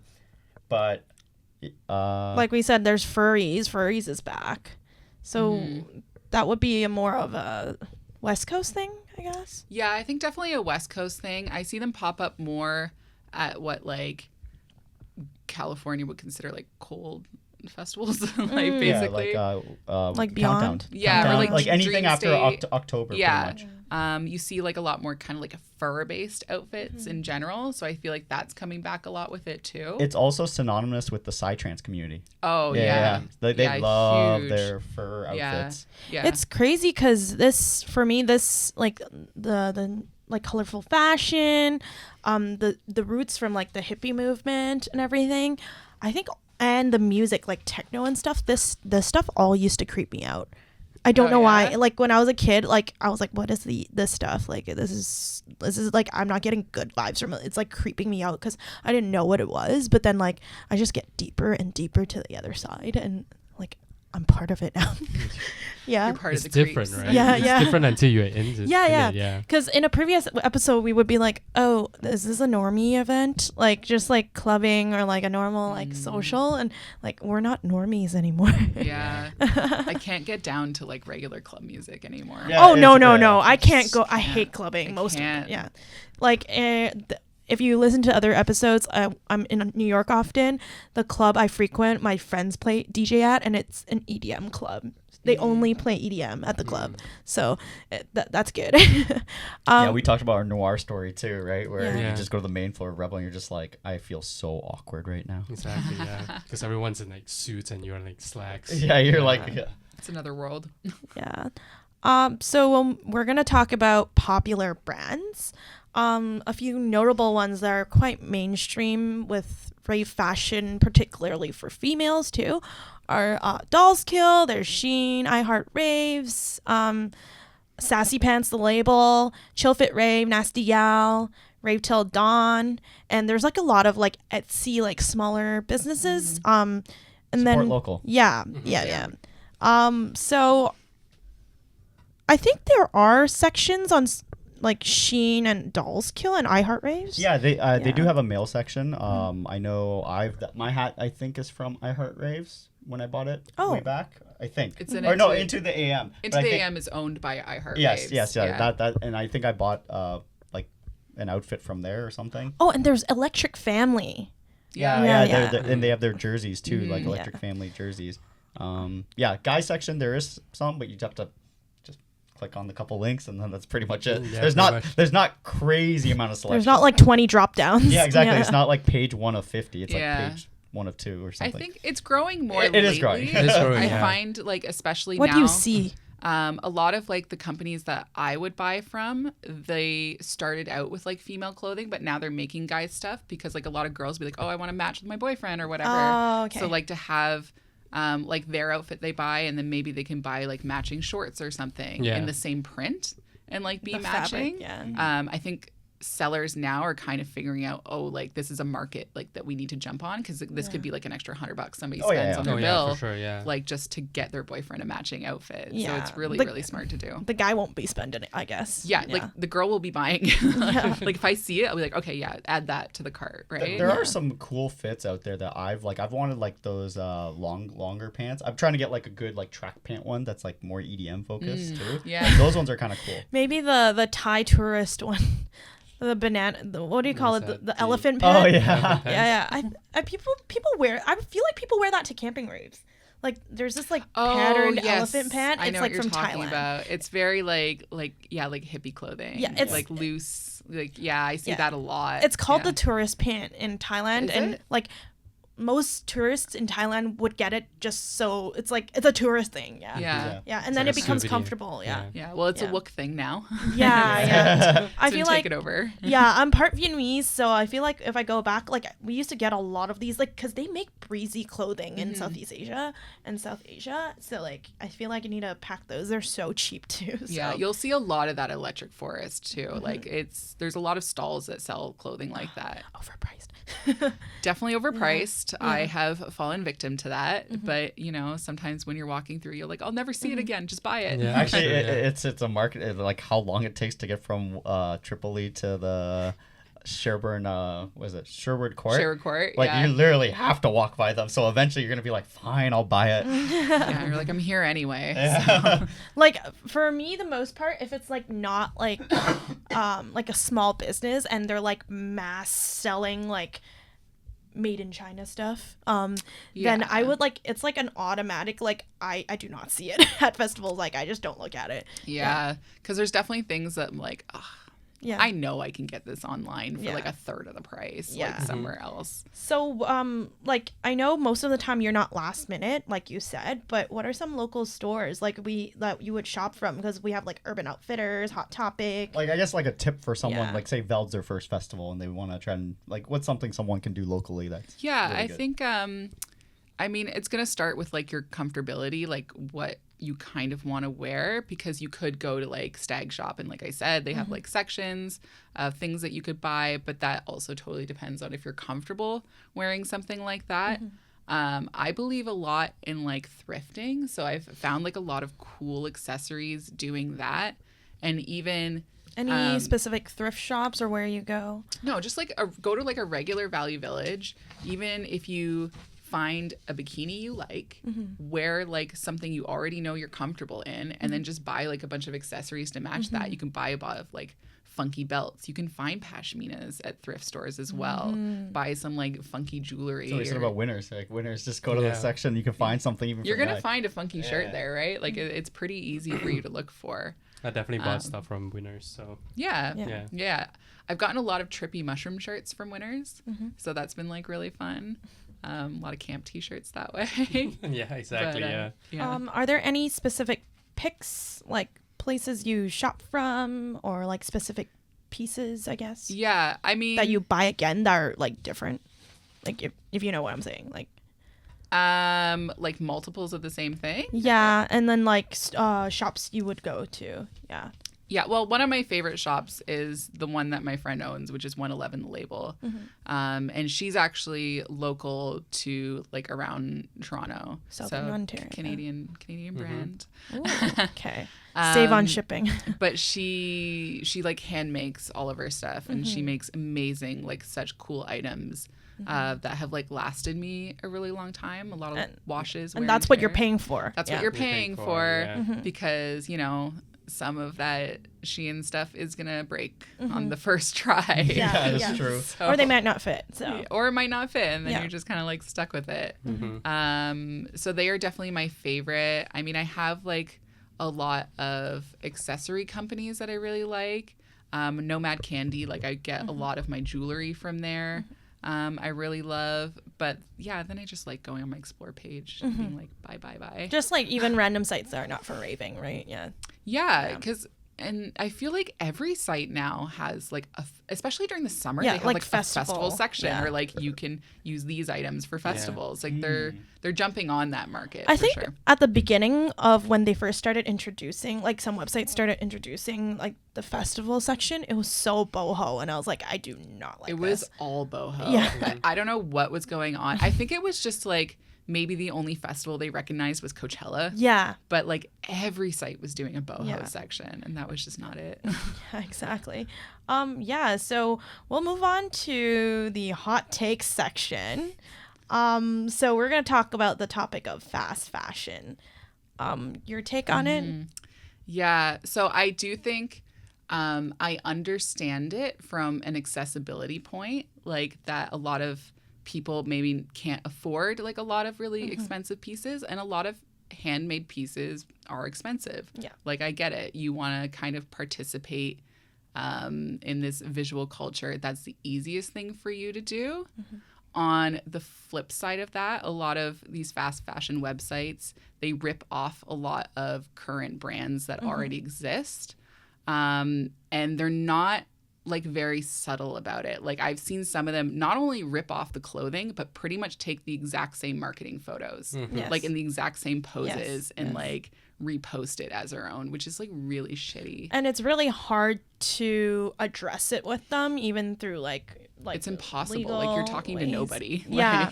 Like, so I have a lot of like personal friends that have been affected because I end up knowing like a lot of business owners. So I feel like very personally about it. But then also, I get it. I get why people do it. I think if you can support the original company, or at least maybe buy something off of the website that's not those direct copies, that's like hurting another person, like that would be amazing. And then I think it's also a bit of maybe not just that people don't know, but people can't figure out another option too. So I think, again, like that thrifting part of it, people learning how to make their own outfits, that would help a lot as well, because then that would give you like an alternative option that doesn't mean you have to rely completely on these websites. So before like DIY labels, now you see a lot of very amazing pieces on like Instagram pages that are like very nicely made, but like quite high on price, and like not too justifiable if you're gonna wear it once, because it's like you said, you have some big pieces you wore once and then you don't really feel like wearing them again.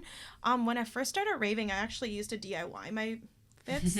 So like this is like I feel like this is like one of the early prototypes of what like those fits you see now, right? Oh yeah. Like it's like the pearl chain on like the sternum, and then like all the gems and stuff. So I do recommend DIYing because it's fun. I think I spent for EDC, I'm DIYing one fit, and currently I've spent like $50.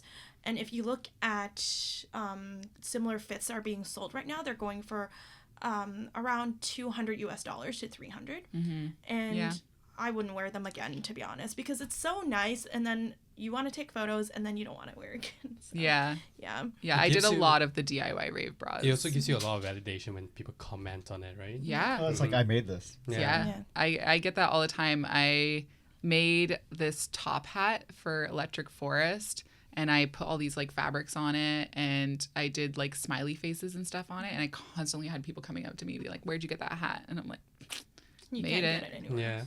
Like you're gonna have to figure it out. Yours truly. We'll move to the next hot take, which is my hot take. I personally don't really like clothes specifically made for raves, but like most of it, not all of it. But I did tell Jess before the pod that I actually like the clothing that she wears. I think that for me, I don't find some of the fits I wear aren't like the functionality is not there at all. But then like I think that a lot of rave clothes that I don't prefer wearing has no functionality at all. You're like, it's like, do you think like with the rave, like you're kind of like forced to kind of go that route with like certain fashion because your friends are doing it? So lately I've been feeling a bit more pressure on wearing those things because a lot of my friends are like trying to wear these trending pieces, but I'm like not wearing those pieces, so you just kind of feel like you're not part of the groups like in the fashion sense. But for me, I feel like you're paying like what, over $100, $150 for strips of clothing, and I often find that it really doesn't flatter Asian body types sometimes. And like I mentioned before, as somebody who grew up with like conservative parents, like there was also that barrier for me to break to wear less clothing. It's funny because the past like 10 years, my parents have seen these packages come in and like the types of clothing that I wear, but they didn't say anything until I posted that one post like back in like January.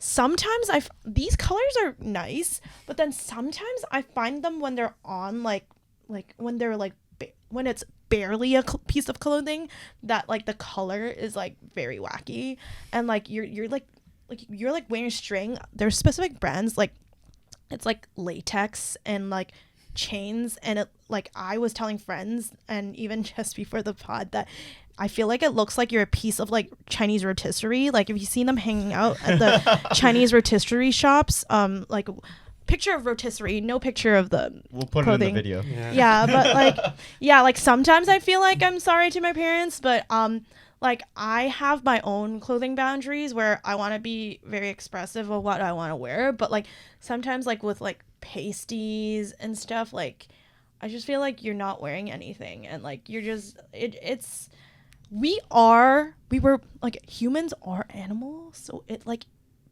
invokes animalistic behavior. I feel like, so like I'd rather not risk it. You can risk it. I'd rather not risk it. That's my hot take. And I think I find it too kinky sometimes. So the most I wear would be like pixie lingerie-ish clothing, but oftentimes I would still try to cover myself with a jersey or like have a onesie ready or a pashmina. Yeah. So that's my hot take. But express yourself as long as it's not illegal and you're not hurting other people. Express yourself. Yeah. Yeah. What's your take on my take? I think, like, especially what you said about like it invokes like animalistic behaviors in other people. Yeah. I think again it's very person specific. Yes. Because I will wear the rotisserie chicken. I will be the rotisserie. Yeah. But I also feel like it's kind of like an intimidation thing too. Like that you like. you prefer. Yeah. Yeah. Like I don't find actually that like too many guys like get in my way or anything if I'm wearing something like that, just because I tend to have like a very intimidating presence. So I think when you wear something like that, you have to put the confidence it's in. immediately obvious on your face if you're not comfortable in like what you're wearing. And that kind of makes you look vulnerable when you're not like that. So I think if you don't feel like 100% you or 100% confident that, do not wear it because like you're not going to have a good time. Tip. That's a very good tip for me to take in as well. I think personally, I believe that as like an Asian female, I'm like often fetishized. Oh my gosh. So I would prefer not wearing that like type of clothing either. So like it does look different on some other people. Like I said, circling back, I don't think it flatters a lot of Asian body types. Probably a few reasons. One of the reasons is because of this. So that's my hot take. But do you have any other hot takes? Hot takes. I mean, I think what you're saying about like like feeling that pressure of like having to match like what your friends are matching, I definitely see that in a lot of groups, but I feel like I can think back to specifically like my friend group will wear like a lot of the same like matching colors, but like one of my friends, she likes to dress like a little more mask. So she'll do like a masculine version of like what I'm wearing. So she'll do like more of like a pants with like a vest like kind of situation. And it's still like it's fun to see, like it's very much still kind of what I'm wearing, but not what I'm wearing. Just like a different version of that. So I don't think people need to be matching all Mm-hmm, the time. I would actually prefer not to match. Yeah. I don't Be want to be like looking unique, like stand out. all the Yeah, like you wanna people stand. beside me. So I think if anybody ever puts pressure on you to match, like you absolutely do not need to. You can say no. You can say, Say no. no. Yes. You can definitely tell your friends to like screw off. Like I'm gonna do what I feel comfortable with. But I like your suggestion. Like you can modify it too. I think the problem is, Yeah. what started this question is, I think the problem is like, oh, we all need to buy this specific fit, Yeah. Okay, Yeah. and we Yeah, need to that's put an not cool. order. You Yeah. might not feel Yeah. comfortable wearing Yeah. it. You might not feel like it flatters your body compared to your friend. I have a friend, a close friend. She mostly wears black to every single event, like a lot of people. And like there's been like this Sanrio trend for the past 2 years, and we do it at a lot of events now. And you see her in pink like once in a year, Yeah. because she wants to do the group thing, but she's Right. like a black clothing person, but that's her rule. She'll do it like once or twice a year, and you'll Yeah. see her in pink. Yeah. But it's not her true self. Yeah. She looks so awkward in pink. Is it black simple clothing or black like rave fashion clothing? More simple clothing, but sometimes she would go like rave fashion black. Okay. But yeah. Do we have any hot Yeah, takes? well, especially when like in the group chat, people just send in a link saying that we are buying this, we're matching this, and everybody pitch in, right? It just makes it feel like, oh, why do I need to do something like that when you're not like comfortable being in that? But if you want to be part of the friend group, you have to do it. Right? Not you want to be part of the friend group. That sounds a little limiting. We for EDC, my friend group actually has like a little Excel sheet, and we're just like telling, like we have like a few different subgroups of what we're wearing each day, but we're just writing it down. And then like they want to do Sanrio theme again. I like started doing it like 2 years ago. So tired of it. So for me, I'm doing the modifying thing. I'm just wearing like pink, and then they could interpret it as my melody or something. Yeah. Yeah, for EDC, I'm going with some of my LGBT friends, and they're doing matching fits for each of the days. I might just wear just black though. I'm like, you're not matching them. No, I'm more simple when it comes to that, because for me, I also, I don't know, as a raving's expensive in general, Raving Yeah. is very expensive. so adding clothes to it, it's just like, bruh. Yeah. Handmade pieces. Oh man. It's a lot Yeah. on top of it. That's what I Yeah. mean. It's a lot on top of it. So for I think like this is more my perspective. I'm not speaking on behalf of guys. It's just like this is where I kind of just build it over the year. And like I have a drum and bass shirt. That drum and bass shirt I can wear to all like to literally all drum and bass shirts. Right. Yeah. Yeah. And that's how I kind of do some of my fits for. That's how- why I bought this, so I Yes. can wear it to drum and bass and bass events. I was You so know? close to buying that, but I didn't want to spend that much on a Yeah. jersey. I bought the Pash that night, but like Aeon mode jersey, like we go back to the trends. You don't get a drum and bass Pash or jersey. So Jersey, he's yeah. like the only one who's doing it, because Right. drum and bass is very popular in Europe, and Europeans don't wear jerseys. Yeah, it's not like a their culture So like thing. so like yeah. the artists there Yeah. aren't gonna make jerseys, but because Blank is North American, Right. he has one. Reaper also has a drum and bass jersey Yeah. too. Yeah, I've seen that. Yeah. No, I think the jerseys are really cool. I'm personally a big fan. Do you have any artist jerseys? I don't. So the only one I bought was for my boyfriend, which was the Millennium one for Electric Forest. I almost bought one as well, but he was like, "That's dumb. Anytime you want to wear it, just like take mine." Oh yeah, that makes more doesn't sense. make any sense. You save Yeah. $100. Yeah. But if some house and techno artists want to make some jerseys, I think I'd be Yeah. more likely to buy one. I'd buy a black techno one. Sarah Landry, make one for me, please. He's That'd be North really American. Yeah. Yeah. Yeah, so Jess and I both gave some tips with what we said during our hot takes. So would you guys, Ekran and Sunny, give some tips or do some promotion on like advancing male fashion? Wear a headband so that your sweat doesn't ruin your face, and wear comfortable shoes. Honestly, for guys, it's Functionality. like functionality. Yeah. I'm just gonna keep saying functionality. I think is key. The shoe game, like I know, like you guys talk about platform, but it's all about like proper sneakers, proper shoes. Yeah, 'Cause- comfortable. And then mostly where I shine is where I come in gears, right? So it's like everything is on me.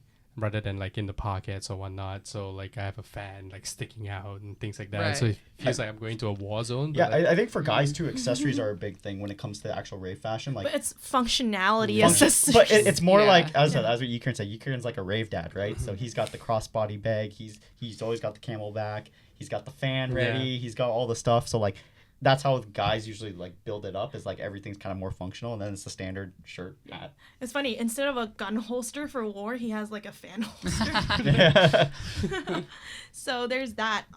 So future of rave fashion. Do you think you have any speculations, or do you see anything coming in past maybe a few months of 2024? I think rave fashion follows basically the same cycles that all fashion does, which Okay. is pretty much every 10 years everything recycles. And that's kind of Furries. like, yeah, The and like, furries. furries. But even like every couple years, so like right now, early 2000s fashion is like in trend Yeah, in Y2K. regular fashion. So I think right now in rave fashion, you're seeing a lot of like the tutus come back, the rave bras come back. Like especially rave bras, like that for some reason just exploded. Is it this really year. like it just exploded? Like Just exploded. Oh, like interesting. like you're talking about Chill Fit Rave. Yeah. And there's a couple other companies as well. But a lot of people are starting to buy them again. So I- start I- DIYing. I mean, I've noticed them a lot at local shows too, where Yeah. people just come in like as a rave bra, Yeah. essentially. Yeah. I know West Coast that was big. Like literally when I went to ISO Knock, almost every girl was just wearing like a bra. Yeah. Like that's it. Yeah. I think even the past 2 years, K-pop clothing. I don't know if you know the girl group New Jeans. They're known for this denim hat with like 2 bunny ears on it. Oh, Yeah, because their mascot is like a bunny. I've seen a lot of people wear stuff like that, like bunny hats and like just like K-pop clothing. You start dressing up in like units of things. Yeah. Yeah. I've seen a lot of like crochet right now, I think Oh. is really big. Oh, like the frogs and stuff? Yeah, Yeah. like because you were talking about the bunny ears. Yeah. Like I've seen like Yes. these like crochet hats with like Yeah. long bunny ears. Oh, yeah, the on covered them. one with like some chains on Yeah, it. yeah, it's like still a little more badass, but Yes, like yes, the yes. crochet version of that, and just like crochet clothing in general, I think is gonna be pretty big this year. I think people are like knitting bras now and like. Yeah, I mean I wore a crochet outfit in the beginning of this year when I went on Groove Cruise. Oh, really? I did like a 70s themed outfit, so it was like very fitting for that. We'll have a picture in the video I then. feel like it's Yeah. borderline boho-ish. Maybe he'll come back. It is, and that's what I mean. Is like Yeah. everything's kind of cycling back. We're getting a little back into boho. I saw a couple flower crowns like pop up gosh. still, like a little more current and like Yeah. cool looking. But yeah, rave bras. It is 100% coming back. Fluffies are coming back. Start DIYing, guys, and also Get your hot glue gun out. yeah, and to be at the very front, study the history of fashion or rave fashion. Yeah, So. you'll be up with the trends. Yeah. So, we're wrapping up this episode of the podcast. Is there anything else you'd like to tell our listeners, or if you want to promote your page, drop your handle? Yeah. So I'm at Content from Jess on Instagram. And then I also have a TikTok page as well, same name, Content from Jess. And then I also have a YouTube right now, which has one very lonely vlog on it from Electric Forest that is going to get another vlog added to it because I do. It's a lot of work. It's This is oh my God. a lot of work. Once you start editing them, you're like, oh, this is a lot of work. So I did film an entire Electric Forest vlog from the most recent one, and then also a Groove Cruise vlog as well. So that will be going up on there as well if you'd like to see it, because I've actually had a lot of people tell me that it was really helpful, because I do show like a lot of areas at VIP that not a lot of other people have posted online too. So there's some fun tips in there. So yeah, YouTube I'm trying to like push along next. 'cause Help I her push feel- it. Yeah, help me push it. Subscribe. Check out our Electric Forest video. It's really good. Yeah, you have Oh, like thank you you. have a couple. How many views do you have? You have like that was your first video. It was like over like 4K views. Yes. Yeah, it was. Yeah. Because again, I think I just put like a lot of really informative stuff in there.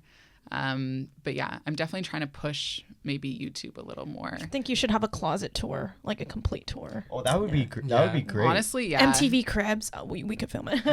Yeah. We'll do MTV Cribs next. yeah. Yes. It'll have all of my rave fashion. You'll get to see all 300 pairs of earrings that I have. Yeah.